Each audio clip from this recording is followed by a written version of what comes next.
Hello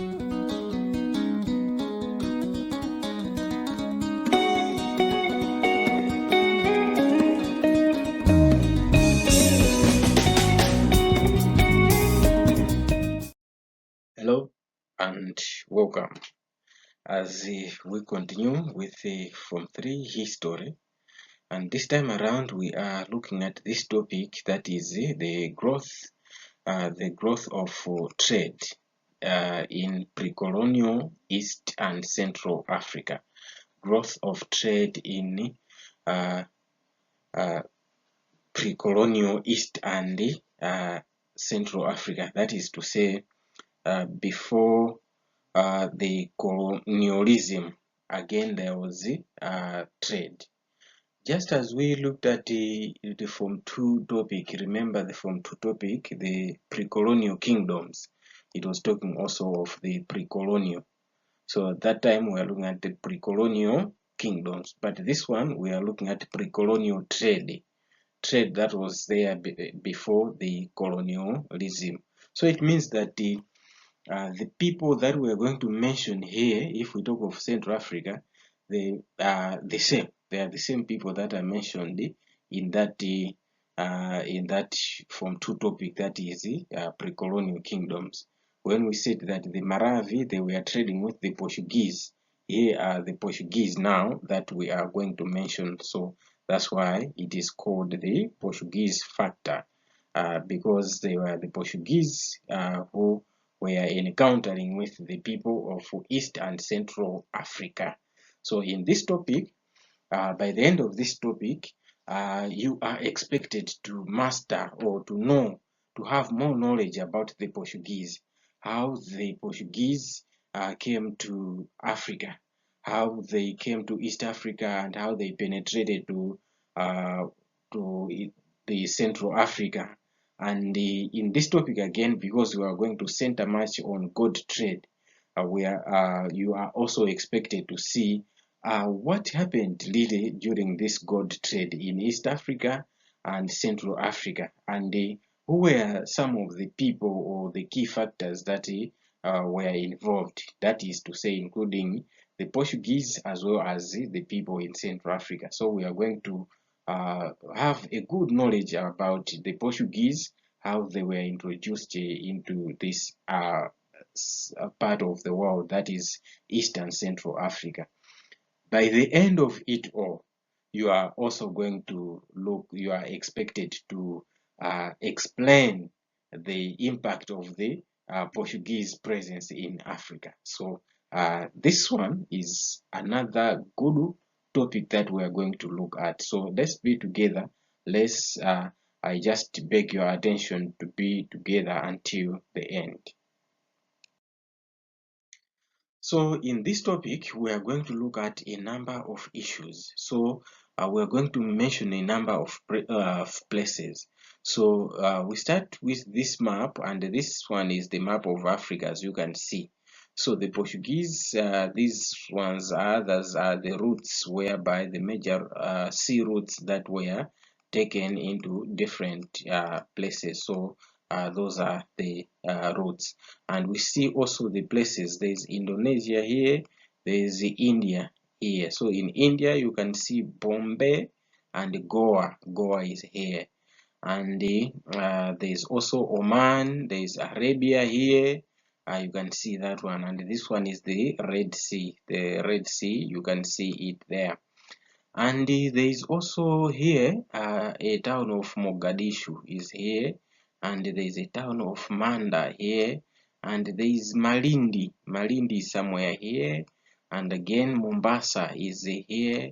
Then there is Pemba, there is Zanzibar, there is Kilwa, all these things, and there is also Sofara, and here is our Madagascar, which is there. There is the Zambezi River, take note of that, and again there is also the Great Zimbabwe that is also going to be mentioned. So we are going to mention a number of the cities or places that were involved in this encounter of the Portuguese. So let's start by looking at how did the Portuguese came to contact with East Africa? So the Portuguese first they made contacts with East Africa. As you can see with that map, we have just located most of the places in East Africa. So Portugal we know is in Europe, and it is in the Western Europe. But how did it come into contact with Africa? So, firstly, it is through the Portuguese explorer named Vasco da Gama, who in 1497 he passed through the trading area of East Africa in an attempt to find the sea trade route, or the trade route to India. So the area itself was called the ZANJ, the land of the ZANJ. So the Arabs, it was called the land of the ZANJ by the Arabs. So the land of the ZANJ, it means the land of the blacks, the land of the blacks.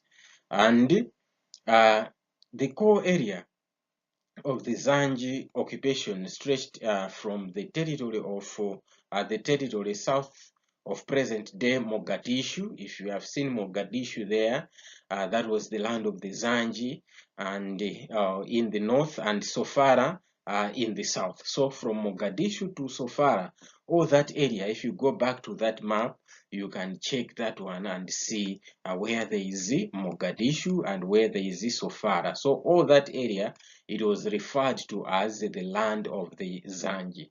So the main towns of that land of the ZANJ, they included Mogadishu, Malindi, Mombasa, Pemba, Mafia, Zanzibar, and Kilwa. So these were the major, or the main towns. There were also other small towns there, but the major ones were these ones that made up the land of the blacks, as they were referred to by the Arabs, so the land of the ZANJ.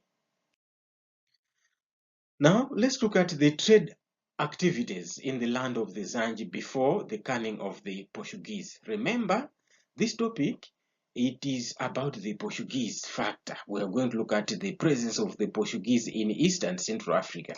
But we have looked at the cities that made up this East Africa, and we have looked at them to say there were so many, and there were people there, the black people were there, and the Arabs, they referred to it as the land of the blacks, the land of the ZANJ. So what were the activities? What were trade activities that were taking place before the coming of the Portuguese? So long before the Portuguese had arrived in this area, Indian Ocean trade was the common activity in the land of the ZANJ.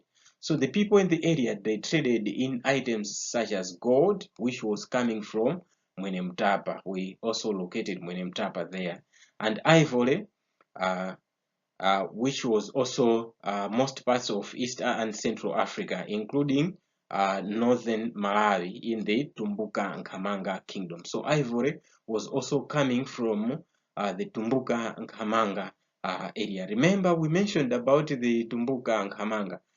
Those ones, the establishment of that kingdom, it was by the Valoka who came looking for ivory. That ivory, again, it was going to East Africa. And also there was slaves, or the trade in slaves and iron. So these items, they were produced by Africans, and they were exported to India, China, Saudi Arabia, Rome, and even Indonesia.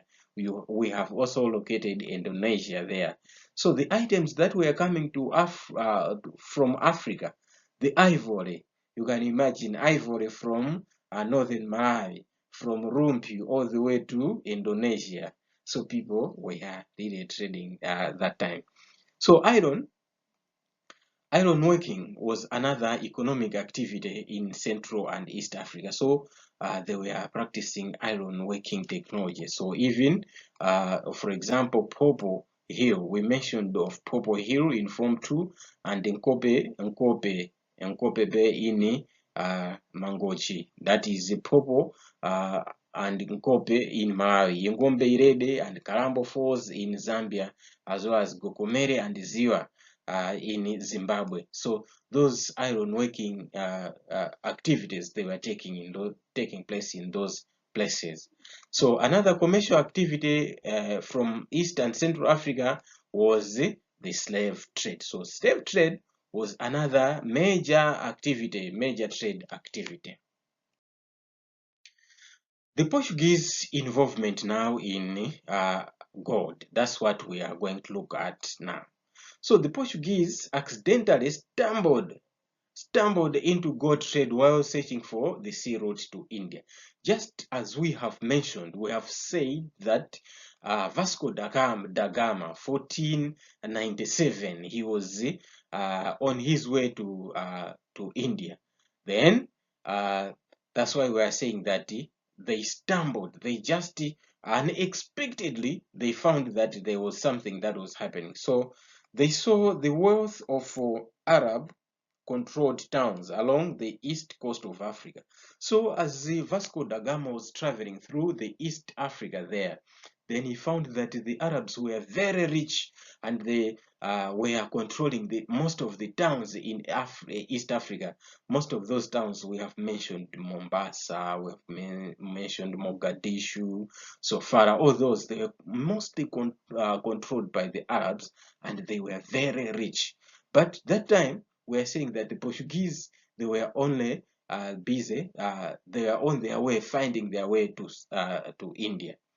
So the Portuguese discovered that the wealth was being accumulated through gold and ivory trade, with the interior of Africa. So when the Portuguese saw how busy the Arabs were, then they concluded that no, these people are getting rich because of gold and ivory that is coming from the inside of Africa.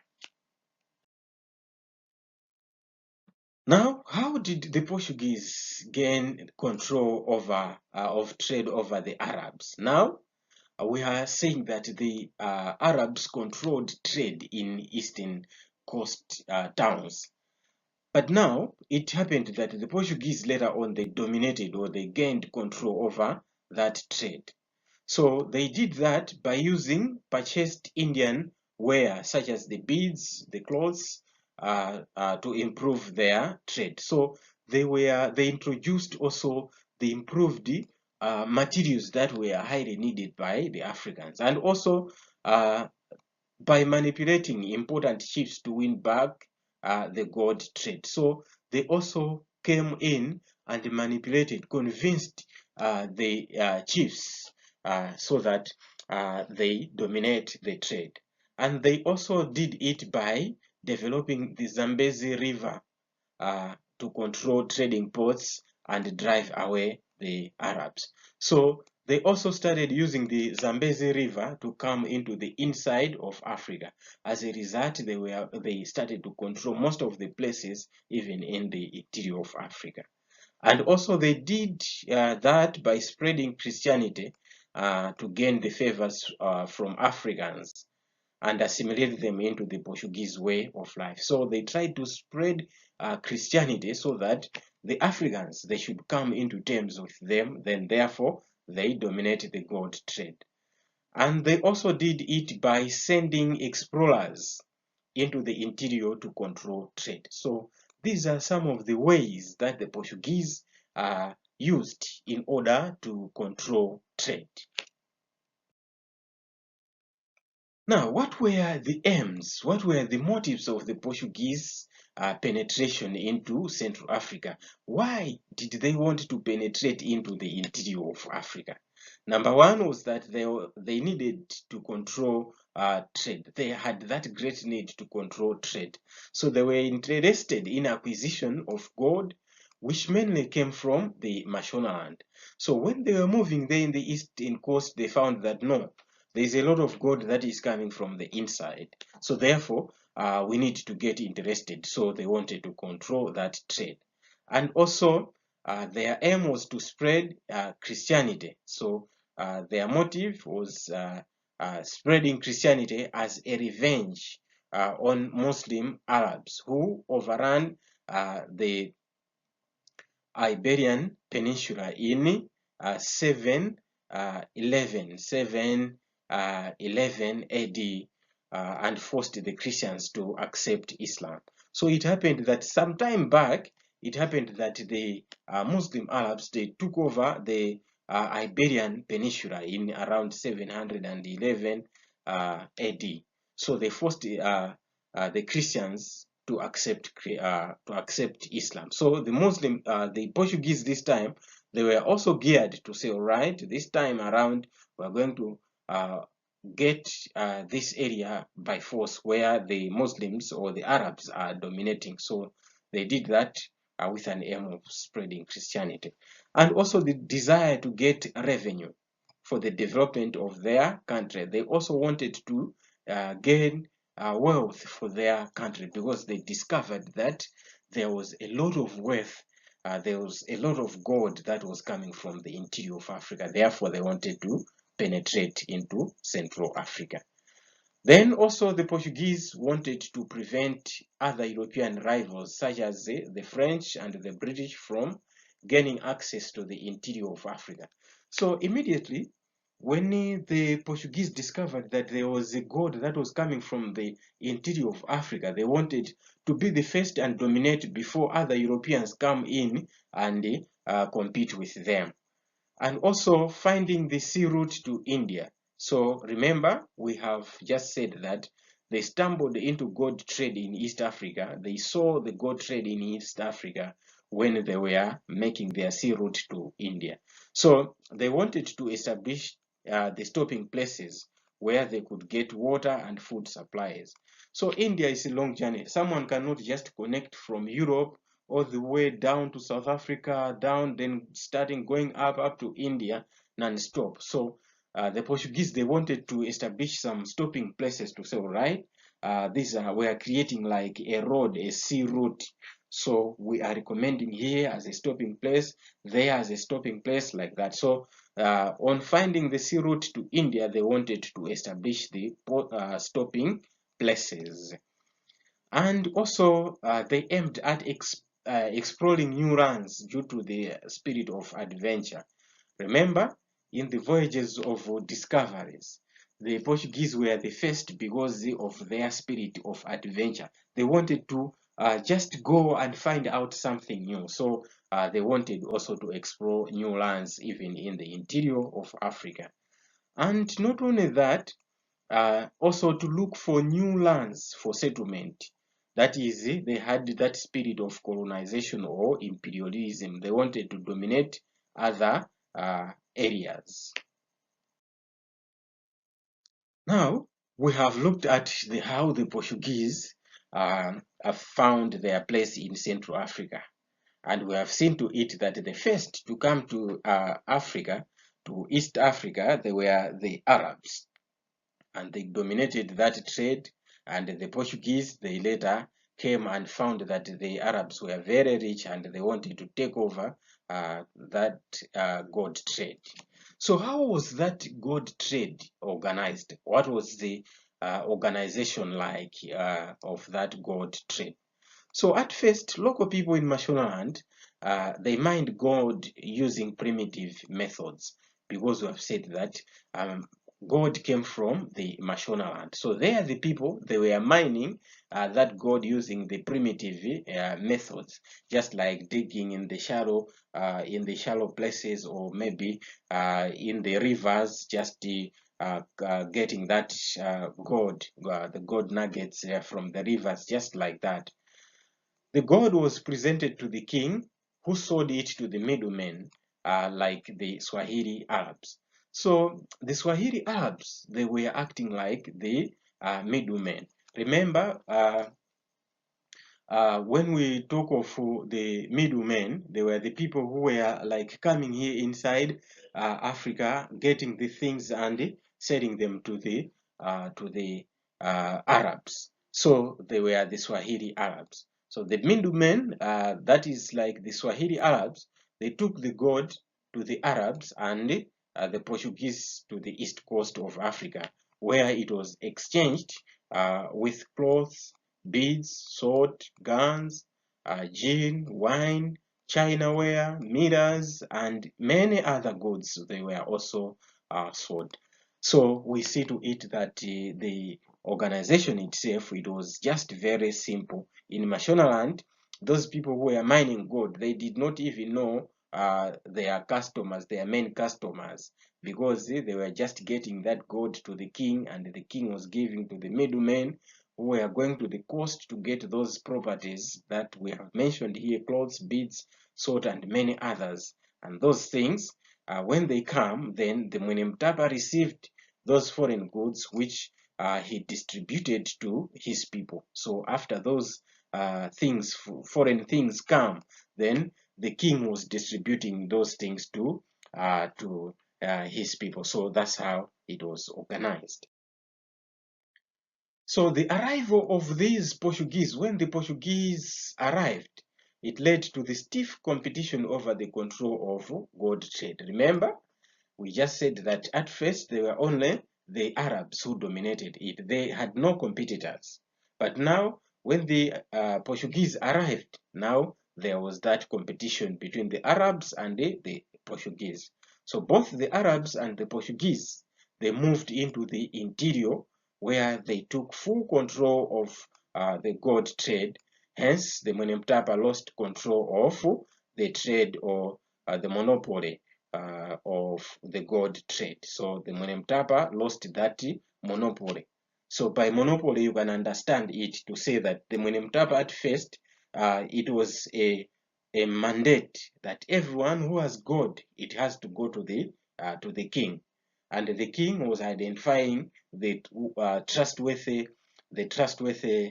middlemen, and those ones, they were entrusted with that gold to go and sell or exchange with the foreign goods and bring them there. Then thereafter, the king was distributing to his people. But here we are saying that the Portuguese and the Arabs, they went straight to the Mashonaland, to the Mwenemtapa.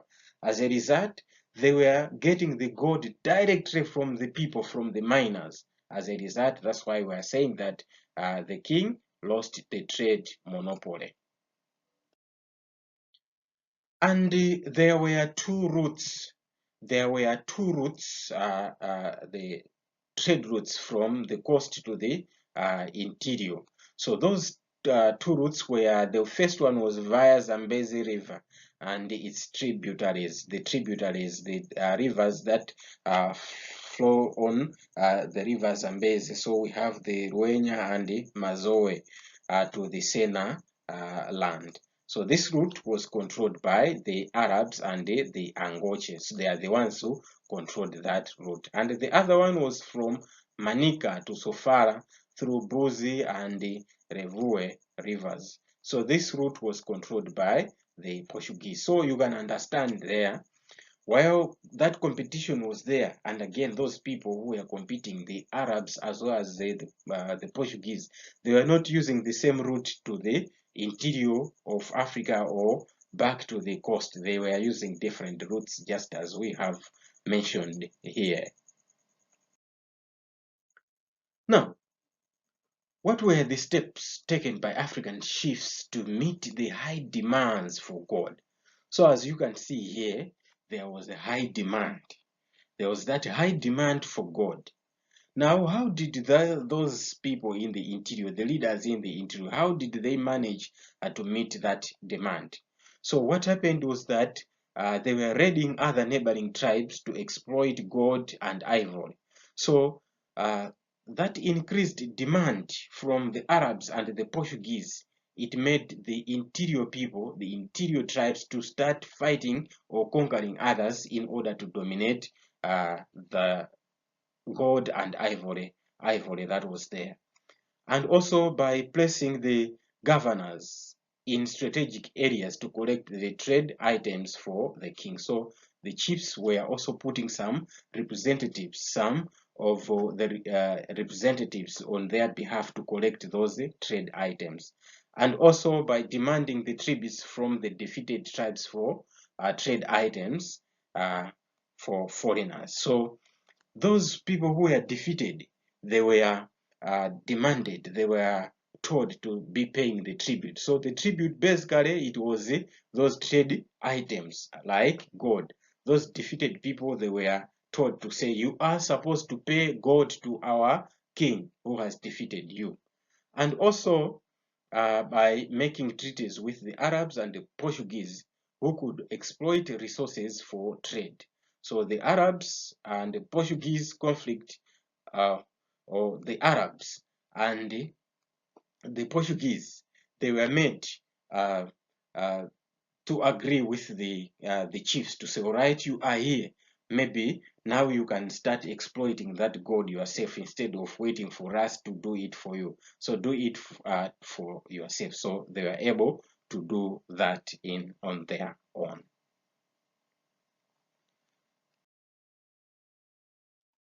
Now, let us look at the Arab-Portuguese conflict in the land of the ZANJ. The Arab-Portuguese conflict in the land of the ZANJ. So the Portuguese wanted to establish stopping places along the east coast of Africa on their way to India. So just as we have mentioned, they wanted to establish those stopping places. So first, they built the fort at Goa in India. So remember, we also on that map we pointed Goa, where there is Goa in India. So they built a fort there, which acted as the headquarters for their trade in the east. So their headquarters in the trade in the eastern side for the Portuguese, it was in Goa. So their headquarters for trade in India, as well as all this other region of Africa, Eastern Africa. So the major trade point was Goa. So in 1505, Francisco de Almeida was assigned by the Portuguese government as a representative at Goa. So he was sent there as a representative at Goa, as the chief there at Goa, representing the Portuguese government. Then Francisco de Almeida was mandated to capture and any unfriendly and settlement and also build forts as stopping places. So we are saying here that the Almeida was sent from Goa to come to Africa so that he should capture any unfriendly people that were there, and also he should build the forts, the stopping places. So first, when he came, he captured Kilwa. So he captured Kilwa, conquered Kilwa, where he built the Kilwa Castle. He built the Kilwa Castle. Remember, his assignment was to build the forts, the stopping places for the Portuguese when they are moving. So to conquer places and build the forts. So he conquered Kilwa, he captured Kilwa and built the castle there at Kilwa. Then he also captured Mombasa, where they built Fort Jesus. So Fort Jesus, remember, it was built at Mombasa. If you refer to the map, you see where there is Mombasa, and that is where there was Fort Jesus. And again, Malindi also pointed at Malindi. Malindi fell without resistance because the Sultan of that Malindi was a friend of the Portuguese. He was a friend of the Portuguese. And Sofala again was also captured by the Portuguese in 1505. So we see to it the Portuguese embarked on dominating East Africa. So we have seen how the Portuguese conquered the East Africa. Now let's look at the reasons, because we are looking at the conflict between the Arabs and the Portuguese. So what were the reasons for this conflict between the Portuguese and the Arabs in the land of the ZANJ? So number one, it was the competition, because of competition over the control of trade. So competition over the control of trade was another one. But the second one is the Arabs' habit of smuggling gold to places where the Portuguese cannot trace it. And that one angered the Portuguese. And worse still, the Arabs persuaded the local chiefs not to trade with the Portuguese. So the Arabs, they were hiding, they were smuggling more gold than the Portuguese, and at the same time, they also convinced the African chiefs not to trade with the Portuguese. As a result, the Portuguese were angered. Hence, there was that conflict between the Arabs and the Portuguese. And the other one, the other reason for the conflict was the religious differences between them. That is the Arabs and the Portuguese. The Portuguese, they were the Christians, while the Arabs, they were Muslims. As a result, their religious differences had a lot of impact on their conflict. And also, the Swahili and Arabs supported African communities against the Portuguese. So the Swahili and the Arabs, they were supporting the African communities, just as we have said that they convinced the Africans to say, don't trade with the Portuguese, they are not good people, and after all, their products are not good at all. Look at our things. So for example, Father Gonzalo da Silveira, who was also sent to convert many people into Christianity. He was sent from Goa to introduce Christianity in the Mwenemtapa kingdom, thereby allowing the Portuguese traders to dominate freely because they would be of the people of the same religion. So Father Gonzalo da Silveira, he converted Mwenemtapa Negomo. Mwenemtapa Negomo, he became a Christian, and other 300 relatives of the king. So the Arabs, later on, they convinced Mwenemtapa that Father Gonzalo was a Portuguese spy. He was just a spy in that land. So with that then, Silveira was also then strangled to death, and his body was thrown into the river Msengezi, just there in the Mwenemtapa kingdom. So we see to it that the Arabs, they were conniving, they were backbiting the Portuguese. So that one, it fueled their conflict. So that's why there was conflict between the Arabs and the Portuguese when they were competing for the trade in gold. And also the ruthlessness of the Portuguese towards the Swahili and Arabs. So the Portuguese, they were so, we can say they were cruel when it comes to meeting with the Swahili as well as the Arabs. The people who dominated trade, they did not like them at all. So with that then, it also fueled their conflict. Now, we have seen that the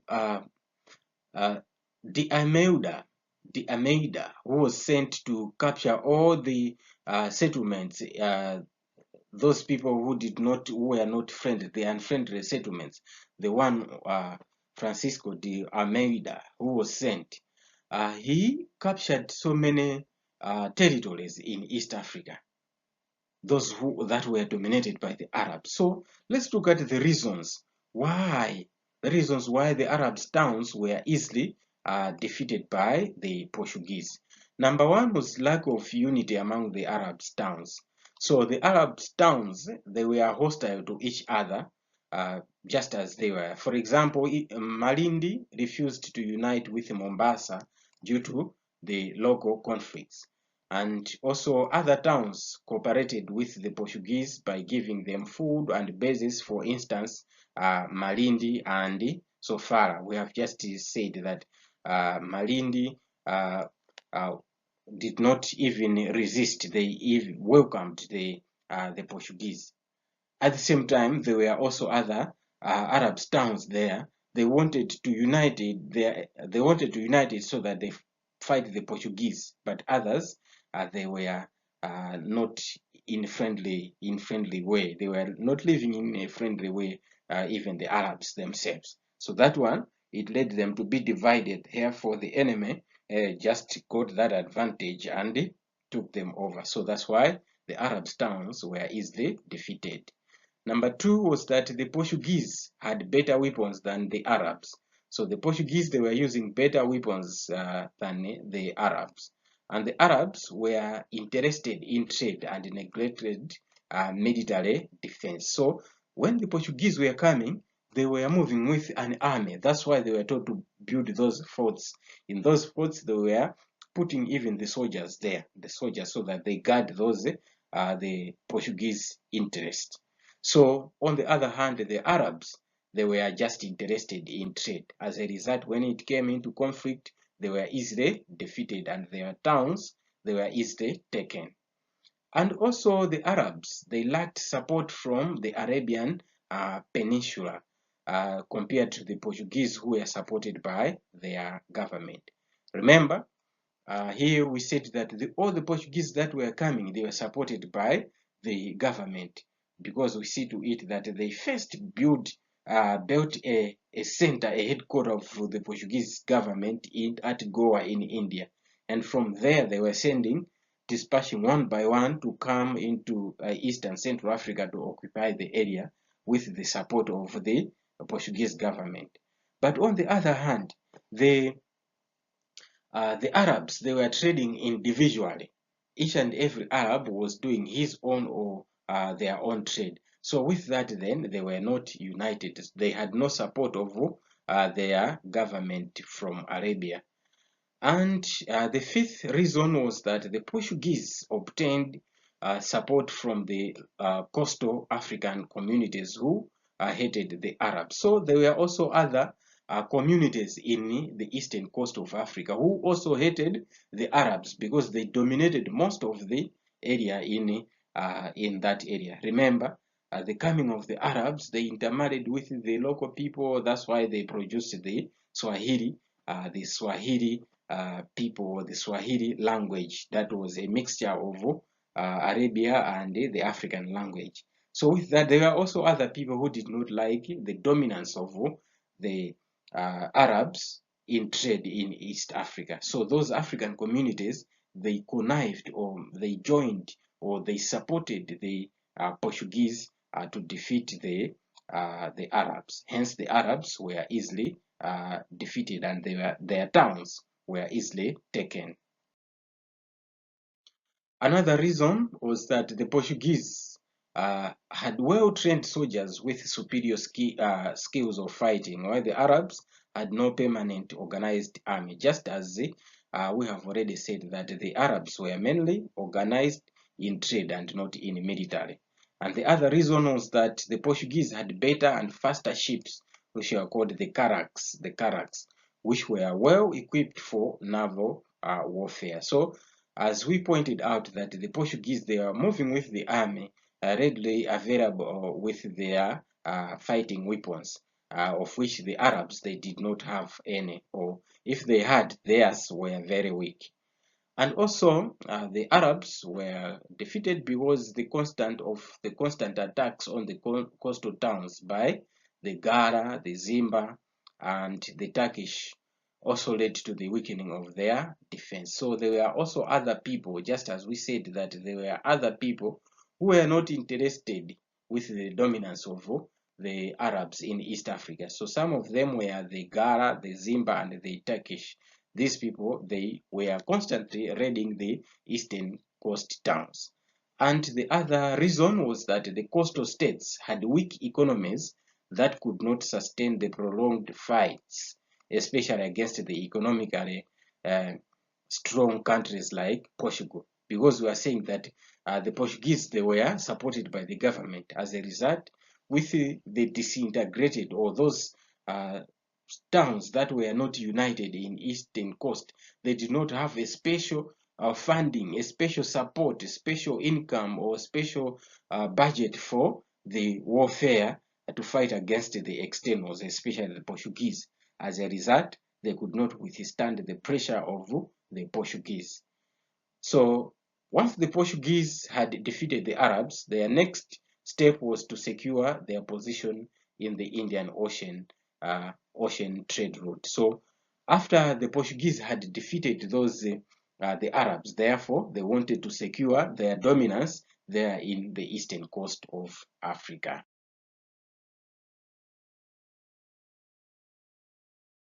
Simutaya nthawi yanu kufunafuna maphunziro muzakhala wotumidwa moyo wanu wonse. Ngati simuphunzira anthu azingokutumani ajala kalime ajala kuchwe manyazi ajala katende yanti ndipo anthu ophunzira wandu wotumanso kwambiri. Ndiye ngati simuphunzira skulu akuyikirani apa mukhala otumidwa.